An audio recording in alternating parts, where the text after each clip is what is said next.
అది విష ప్రచారం అని తేలిపోయింది. కాంగ్రెస్ చిల్లర రాజకీయమని వెల్లడైంది. కేసీఆర్ జల సంకల్పాన్ని హేళన చేసిన వాళ్ళు క్షమాపణ చెప్పాలి.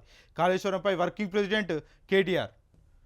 ప్రపంచంలో ఏ ప్రాజెక్టు అయినా జరగనంత దాడి బహుశా ఒక కాళేశ్వరం ప్రాజెక్టు మీద జరిగి ఉంటుండవచ్చని అభిప్రాయాన్ని బీఆర్ఎస్ వర్కింగ్ ప్రెసిడెంట్ కేటీఆర్ వ్యక్తం చేశారు. మేడిగడ్డ రిపేర్లతో కాంగ్రెస్ పార్టీ చేసిన విష ప్రచారం మొత్తం బూటకమని తెలిపోయిందని, తెలంగాణ జాతి సంపద కాళేశ్వరం అని ఆయన పేర్కొన్నారు.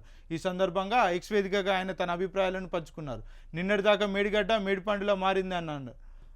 అది విష ప్రచారం అని తేలిపోయింది. కాంగ్రెస్ చిల్లర రాజకీయమని వెల్లడైంది. కేసీఆర్ జల సంకల్పాన్ని హేళన చేసిన వాళ్ళు క్షమాపణ చెప్పాలి. కాళేశ్వరంపై వర్కింగ్ ప్రెసిడెంట్ కేటీఆర్. ప్రపంచంలో ఏ ప్రాజెక్టుపై జరిగినంత దాడి బహుశా ఒక కాళేశ్వరం ప్రాజెక్టుపై మీదనే జరిగి ఉండవచ్చన్న అభిప్రాయాన్ని బీఆర్ఎస్ వర్కింగ్ ప్రెసిడెంట్ కేటీఆర్ వ్యక్తం చేశారు. మేడిగడ్డ రిపేర్లతో కాంగ్రెస్ పార్టీ చేసిన విష ప్రచారం మొత్తం బూటకమని తెలిపోయిందని, తెలంగాణ జాతి సంపద కాళేశ్వరం అని ఆయన పేర్కొన్నారు. ఈ సందర్భంగా ఆయన ఎక్స్ వేదికగా తన అభిప్రాయాలను పంచుకున్నారు. నిన్నటిదాకా మేడిగడ్డ మేడిపండులా మారింది అన్నారు. అసలు రిపేర్ చేయడం అసాధ్యం అన్నారు. మరమ్మతులు చేసినా ఇక పనికిరాదన్నారు. లక్షల కోట్లు బూడిదలో పోసిన పన్నీరు అన్నారు. వర్షాకాలంలో వరదకు కొట్టుకపోతుంది అన్నారు. అన్నారం బ్యారేజ్ కూడా కూలిపోతున్నది అన్నారు. నేడు మాత్రం మేడిగడ్డ మరమ్మతులు పూర్తి అంటున్నారు. అంటే ఇంతకాలం కాంగ్రెస్ చేసింది విష ప్రచారం అని తెలిపోయింది. 8 నెలల నుంచి చేసింది కాలయాపన అని రుజువైంది.